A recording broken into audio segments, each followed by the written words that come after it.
드디어 예수님께서 부활하셨습니다. 그토록 주님께서 이루시고자 했던 하나님의 일을 이루신 것이고 하나님의 영광 안에 들어가신 것입니다. 우리 주님께서 우리들에게 보여주시고자 했던 가장 복음의 절정, 그것은 예수님의 죽음도 아니었고 고난도 아니었습니다. 정말 주님께서 우리들에게 보여주시고자 했던 것은 내가 죽음을 이기고 다시 살아난 하나님의 아들인 것을 주님은 우리들에게 보여주시기를 원하셨습니다. 얼마나 영광스러운 일인지 모릅니다. 우리 주님이 죽음을 다 이기시고 정말 손에는 못자국, 옆구리에는 창자국을 몸에 지니시면서 제자들을 찾아가서 그 제자들에게 자신의 몸을 보여줍니다. 아마 제자들은 상상도 하지 못한 일이었겠지만은 예수님께서는 그날을 기다리셨습니다. 왜냐하면 바로 그 제자들을 위해서, 바로 우리들을 위해서 주님이 그 모진 고통, 모진 고난, 그 죽음을 맛보기까지 그 말할 수 없는, 정말 죽음을 알지도 못하시는 분이 그 죽음을 다 겪으시고 이제는 다시 살아나셔서 제자들에게 보여주는 순간입니다. 얼마나 주님이 감격하셨는지 오늘 제자들에게 주시는 말씀이 너무너무, 아마도 주님께서 오늘 이 시간도 우리에게 주님이 하시는 말씀이 있다면 이 말씀일 것입니다. 끊임없이 주님은 말합니다. 너희에게 평강이 있을지어다. 평강이 있을지어다. 주님이 그 평강을 주시기 위해서 그 고초를 받았고 그 죽음을 당하셨고 결국에는 다시 사셨습니다. 이 모든 평강, 이 모든 영광이 결국에는 누구의 것입니까? 결국에는 바로 그 제자들, 이 예수님의 부활을 믿는 그 제자들, 그들을 위해서 주님께서 그 놀라운 선물을 마련하신 것입니다. 예수님께서 그들에게 이렇게 말씀하시죠. 너희에게 평강이 있을지어다. 아버지께서 나를 보내신 것 같이 나도 너희를 보내노라. 여러분, 우리가 요한복음 17장 말씀에서 예수님께서 얼마나 기도하셨습니까? 내가 하나님과 하나 된 것처럼 저들도 나와 하나가 되게 하여 주옵소서. 오늘 주님은 이렇게 말합니다. 하나님께서 나를 이 세상에 보내신 것 같이 이제는 내가 저들을 보냅니다. 이 말은 무슨 말이죠? 저들이 나와 하나가 되었다는 것입니다. 놀라운 일입니다. 여러분, 말이 그렇지 우리가요, 우리같이 못난 사람이, 아니 이렇게 지지리도 못난 사람이 날마다 쓰러지고 넘어지고 그냥 참 이런 못난 모습으로 살아가는 사람이, 글쎄 예수님께서 우리를 예수님과 하나 된 자로, 예수님과 같은 존재로 주님이 인정해 주신 것입니다. 그러시면서 주님이 또 하시는 말씀이 더 놀랍습니다. 22절 말씀을 보니 말씀을 하시고 저희를 향하사 숨을 내쉬며 가라사대 성령을 받아라 말씀하십니다. 성령을 받을 수 있는 사람, 성령 하나님이 거할 수 있는 사람, 하나님이 우리 안에 거할 수 있는 사람이 되었다는 것입니다. 주님이 허락하셨어요. 세상에 그들이 무슨 믿음이 있다고. 정말 그 제자들은 정말로 주님의 그 영광의 길 앞에서 그 죽음을 무서워하면서 다 도망간 사람이, 배신한 사람이에요. 어찌 보면 하나님의 그 놀라운 그 영광의 순간 앞에서 자신의 생명을 부지하고 그 두려움을 견디지 못해서 뿔뿔이 다 흩어졌던 사람. 그럼에도 불구하고 여러분, 주님의 말씀 속에, 주님의 심정 속에, 주님의 계획 속에는 우리가 알지 못하는 놀라운 계획이 있는 것입니다. 우리는 내가 이렇게 부족하게 보여도요, 그렇게 못나 보여도 주님의 눈에는 엄연히 이 제자들이 다른 거예요. 그나마 주님 앞에 나와 덜덜덜덜 떨고 있지만, 그러나 주님이 찾아가 주었던 그 제자들은 이 세상 사람과 달랐습니다. 그러면서 주님은 또 이런 말씀도 하십니다. 23절 말씀에 너희가 네 죄든지 사하면 사하여질 것이요 네 죄든지 그대로 두면 그대로 있으리라. 무슨 말이지요? 예수님이 가지셨던 권세, 죄를 사해 주시는 권세, 그렇게 그 종교인들이 그렇게 예수님을 괴롭히면서 네가 뭔데 죄를 사할 수 있냐고 결국 그것 때문에 예수님을 죽이려 했던 그 권세를 예수님은 감히 우리들에게 이 권세가 너희에게 있다. 너희가 죄를 사하면 사하여질 것이고 너희가 그 죄를 그대로 두면 그대로 있으리라. 놀라운 말 아니에요? 우리가 무슨 그런 권세가 있어요? 무슨 그런 권세가 있어요? 근데 예수님이 이 땅에 오셔서 그 주님이 오직 유일한 길이셨듯이, 주님이 오직 유일한 생명이셨듯이, 주님이 오직 유일한 빛이셨듯이, 이제는 이 예수님의 말씀을 마음에 담고 기억하는 우리가 유일한 이 세상의 길입니다. 유일한 빛입니다. 유일한 생명입니다. 우리가 없이는 하나님의 그 빛이, 하나님의 생명이 전해질 수가 없는 것입니다. 우리에게 무슨 이런 권세가 있습니까? 그러나 주님은 우리에게 말씀하시는 것입니다. 예수님이 내가 곧 길이요 진리요 생명이니 나로 말미암지 않고는 아버지께로 올 자가 없느니라 말씀하지 않았어요. 그런데 지금은 여러분, 우리가요, 믿는 우리가 길이요 진리요 생명이에요. 우리로 말미암지 않고는 이 세상 사람이 하나님 앞에 나갈 길이 없는 것이에요. 우리 각 사람이, 우리 예수님을 따라가는, 예수님을 믿는 우리 각 사람이 그런 존재라는 것입니다. 그런데 우리가 우리 자신을 모릅니다. 예수님께서 마치 어린애기를 그 목에다가 이렇게 올리고서 주님이 그렇게 좋아하시듯이 이 못난 인생을 우리 주님께서 다 자기의 목에 올리시고 정말로 마치 자기의 분실인 자기의 자녀를 안고 가는 것처럼 우리를 그렇게 기뻐하신다는 것입니다. 우리가 생명의 통로가 된 것입니다. 그런데 너무너무 안타깝게도 여러분이 말씀을 보면서 한없이 감사한 마음이 있지만 또 한없이 두려운 마음이 생기는 것입니다. 이 제자들을 보면 그렇습니다. 주님의 마지막 순간, 주님이 영광을 얻는 마지막 순간, 비록 그것이 죽음의 길이요 십자가의 길이었지만 그러나 그것은 영광의 길이었습니다. 정말 말할 수 없는, 너무나 참혹했던 그 어느 누구도 믿을 수 없는 그 상황이 사실은 그 하나님의 영광의 문이 열리는 바로 그 문 앞이었다는 것입니다. 그 묻은 문만 열면 영광의 하나님이 그 속에서 나오시는 그곳이었는데 사람이 그걸 깨닫지 못했어요.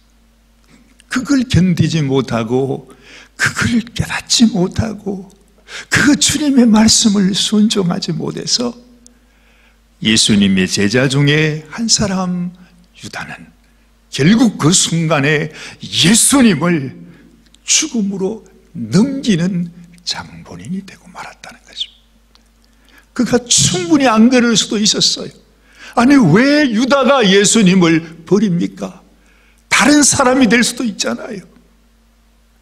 정말 너는 태어나지 않았으면 좋을 뻔한 인생이라고 한 사람이 다른 사람이 될 수도 있었다는 말이죠. 예수님 미워하는 사람이 얼마나 많았습니까? 예수님을 죽이려고 했던 사람이 얼마나 많았습니까? 왜 유다가 거기에 쓰임받냐 말이에요. 왜 유다의 마음속에 마귀가 들어가가지고 그 끔찍한 일을, 그래도 아무리 허물이 있고 부족한 인생이고 무슨 그런 사연이 있고 그럴 수밖에 없었다 할지라도 왜 그가 주님이 그렇게 간절히 기도하며 불렀던 제자들 중에 하나였는데 그렇게 넘어지고 말았어. 참 무섭습니다. 그뿐만 아닙니다.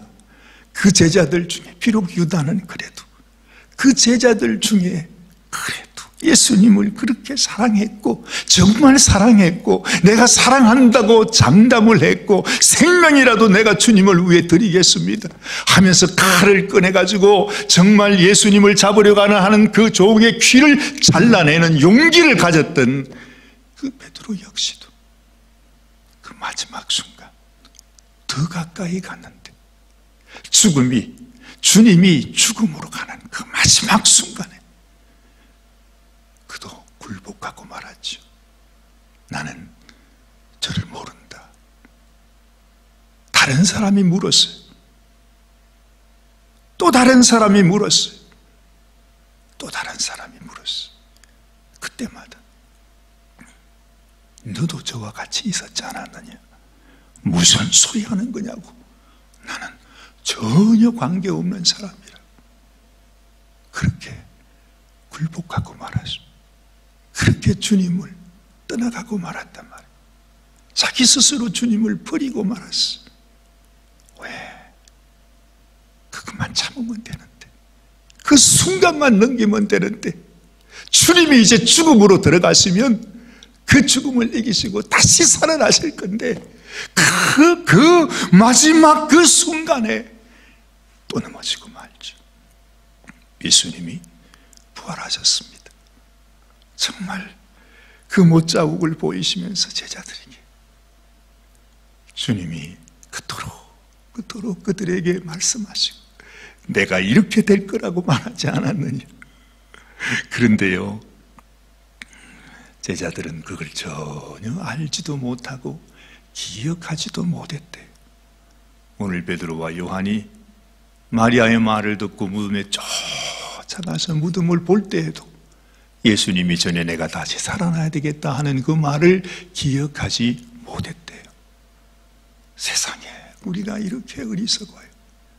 이렇게 미련해요. 그런데 주님이 나타나셨습니다. 다른 제자들은 다 함께 있었는데 유독 도마가 그 자리에 없었어. 근데 그 도마가 이렇게 말합니다.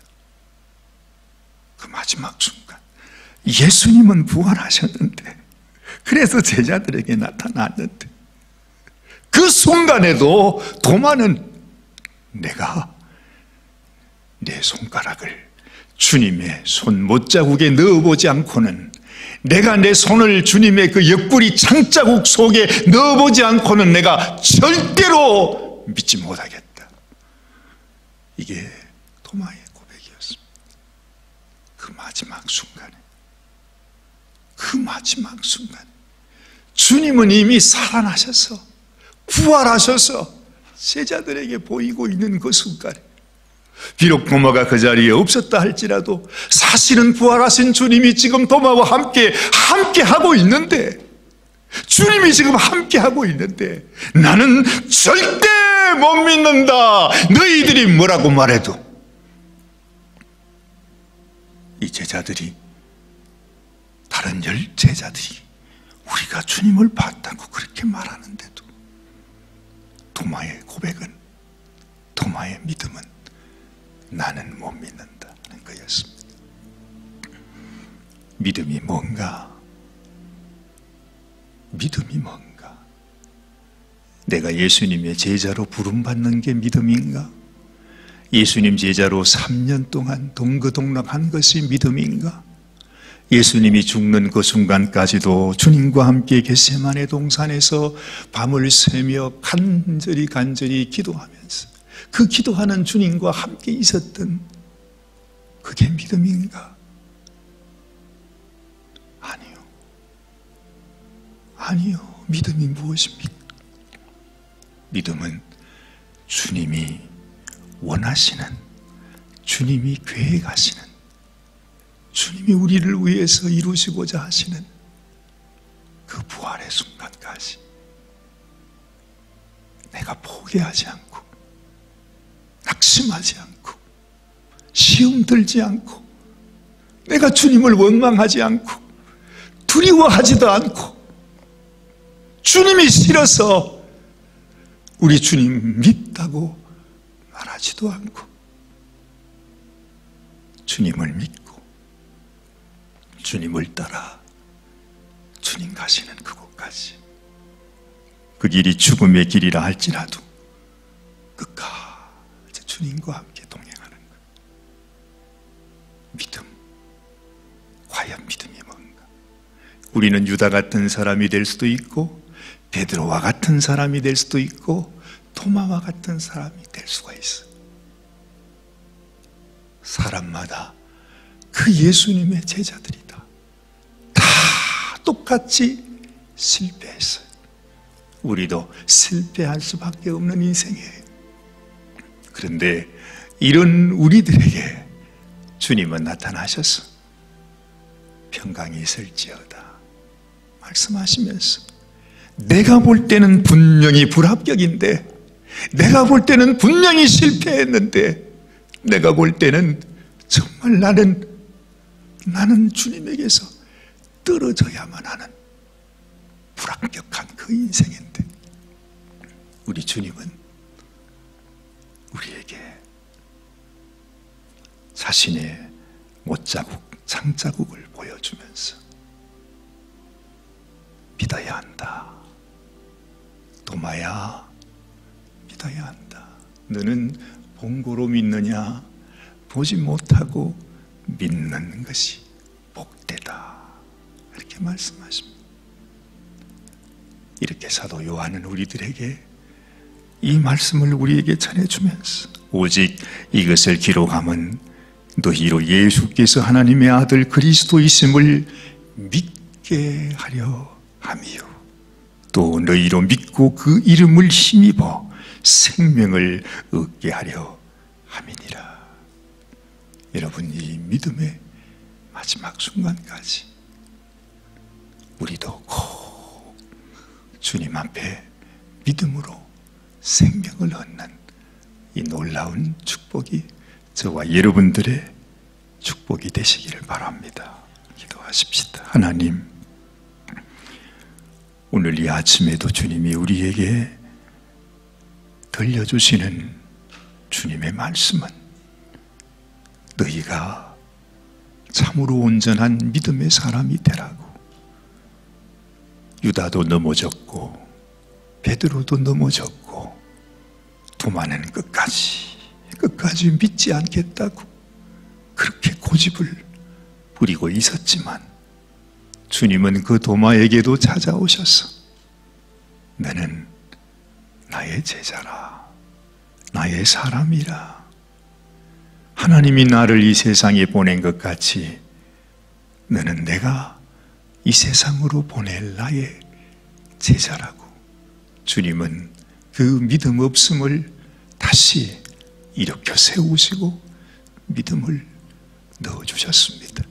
하나님, 우리의 심령에도 우리는 유다와 같고 베드로와 같고 토마와 다름없는 인생이지만, 이 시간 주님 다시 찾아오셔서 사랑하는 자여, 너에게 평강이 있을지어다 말씀하면서 네가 나를 보지 못했을지라도 나를 믿는 자가 되라. 복 있는 자가 되라. 하나님이 주시는 영원한 생명을 얻는 자가 되라고 하시는 주님의 말씀, 우리의 마음속에 꼭 간직하고 주님의 그 영광의 자리에 함께 참여하는 저희들이 되게 하여 주시옵소서. 우리 주님 예수님의 귀하신 이름 받들어 간절히 기도드리옵나이다. 아멘. 아멘.